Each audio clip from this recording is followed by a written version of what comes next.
Voter তালিকার বিশেষ নিবিড় সংশোধন প্রক্রিয়ায় আনম্যাপড হিসেবে চিহ্নিত যেসব ভোটারের ২০০২ সালের ভোটার তালিকার সঙ্গে নিজের নাম বা উত্তরাধিকার সূত্রে যোগসূত্র রয়েছে, অথচ প্রযুক্তিগত কারণে বিএলও অ্যাপে সেই ম্যাপিং ধরা পড়েনি, তাদের শুনানিতে না ডাকার সিদ্ধান্ত নিয়েছে নির্বাচন কমিশন।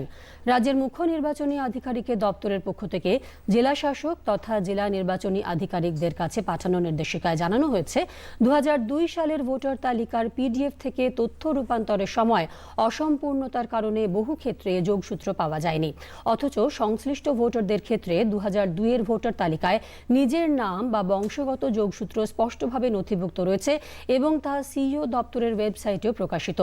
এই পরিস্থিতিতে দপ্তর জানিয়েছে, এমন ভোটারদের শুনানির নোটিশ পাঠানো হবে না। যাচাইয়ের জন্য ২০০২ সালের ভোটার তালিকার প্রাসঙ্গিক অংশ সংশ্লিষ্ট জেলা নির্বাচনী আধিকারিকের কাছে পাঠানো হবে। যদি হার্ড কপির সঙ্গে কোনো অসঙ্গতি ধরা পড়ে অথবা অভিযোগ আসে, সেক্ষেত্রে নোটিশ দিয়ে সংশ্লিষ্ট ভোটারকে শুনানিতে ডাকা হতে পারে।